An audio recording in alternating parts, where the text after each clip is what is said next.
Posljednja tema koju hoću da obradim pre nekog, da kažem, finalnog videa vezanog za sve ovo što sam pričao o razlikama između era, je ta Plumbers era, ili ti Plumbers era, kako se stvarno zove, a kako i Julie i ja zovemo Plumbers era, i da kažemo, kaže Plumbers era, šta to zaista znači.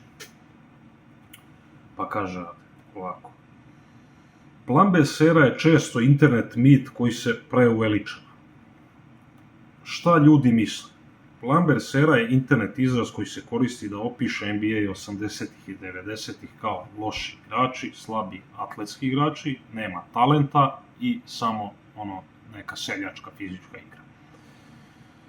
I da je to sve bilo mnogo nešto nazadnije i lakše nego danas. A to kaže šta javnost misli. A moj drug Julie misli, još dodatno pored ovoga, da zato Jordanove dostignuća, titule i sve ne vrede ili mnogo manje vrede od Jamesovih. A kaže šta je realnost? Kaže, ovo je pogrešan način da se gleda era. U 90-ima nije bilo manje talenta. Jer je bilo, znači bili su top 20-30 igrača i tada i sada. Hoćete da mi kažete da Jordan, Pippen, Clyde Drexler, Hakim, Patrick Ewing, Dominic Wilkins, da ne idemo u one starije, Magic Johnson, Larry Bird, ne znam, Moses Malone, Karl Malone, John Stockton i ostali, da ne pričam sad nekim mlađim koji su posle počeli da dolaze, Reggie Miller, Penny Hardaway, Shaq, pa na kraju 90-ih i Kobe. Hoćete da mi kažete da su to nešto slabiji igrači u odnosu na top 20-30 igrača ovih danas? Mnogi će reći da su čak i mnogo jači, ali ne bitno, to su sad druge teme. Znači, postojao je taj core i sada i pre koji je bio jedan prejak i drugi prejak.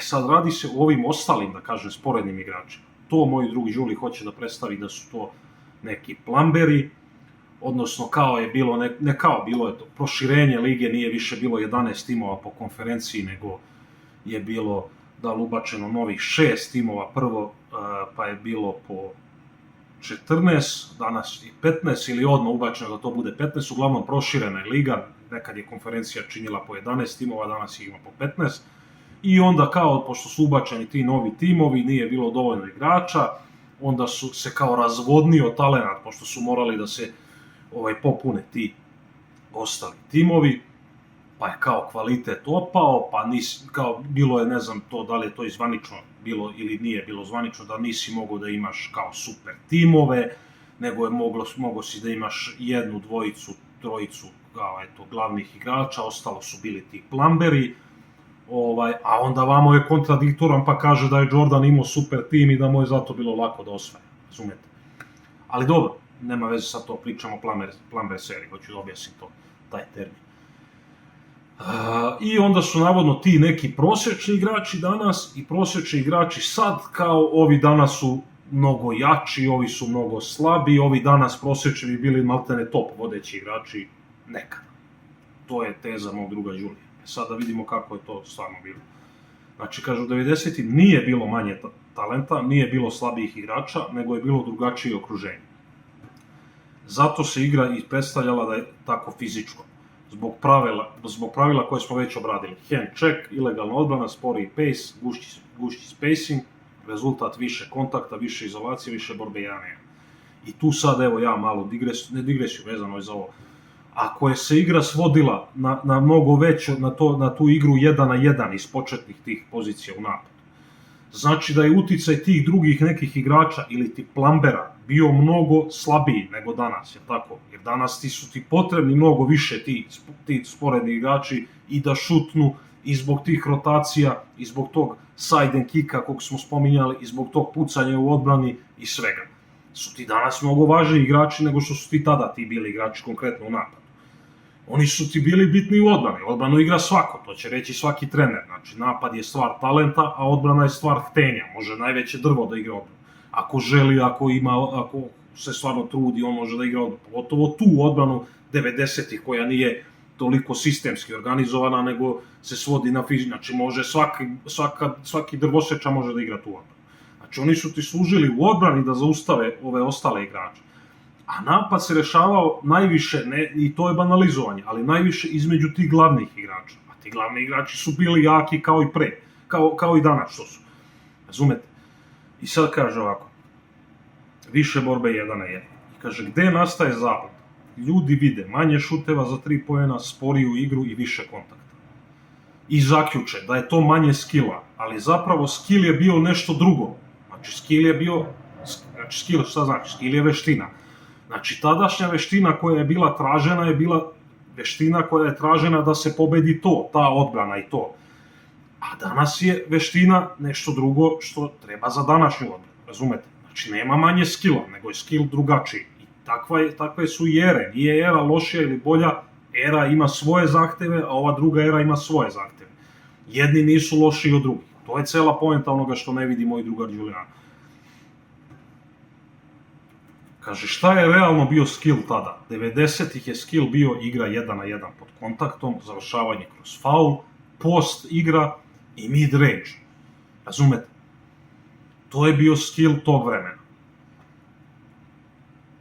I kaže, ne poredi se kvalitet igrača, nego se porede uslovi u kojima oni igraju. Ključna poenta, kaže, Plumbers era nije era loših igrača, nego era drugačijih pravila, drugačijeg tempa i drugačije defanzivne strukture. Pa zlonamerni ljudi to pokušavaju da predstave kao neku Plumbers eru. I kaže, the so-called Plumbers era wasn't weaker version of basketball, it was different version shaped by physical defense, slower pace and less spacing. Što bi značilo, takozvana Plumbers era nije slabija verzija košarke, to je drugačije oblikovana verzija fizičke odbrane, sporijeg pejsa i manjeg spacinga. Eto, to je to i objasnili smo i tu jednom za svakda Plumbers eru i mislim da smo time zaokružili i da se vam stvarno ko hoće, ko je realan, ko želi da shvati, da vidi ove razlike, da ste videli šta je, kako je bilo prethodna era i ova era, koje su ključne razlike, šta je to značilo konkretno za Jordana i Lebrona, ću obraditi još u jednom videu na kraju, ali ste shvatili da nema slabije ere i jače ere, da nema loših igrača i slabijih igrača, nego je era sa zahtevima kakvi su bili za igru u toj eri, posle promenom pravila došla nova era, pa su igrači se modifikovali ka tim pravilima, zahtevi su takvi kakvi su za današnju igru, ovi su bili takvi, kome je bilo teže ili lakše, to ne može da se kaže, neko može da kaže da je bilo teže Jordanu jer je on morao individualno da rešava mnogo više svojim ličnim kvalitetom, LeBron je oslonjen na sistem, pa on profitira iz tog sistema, neko može tako da postavi te stvari.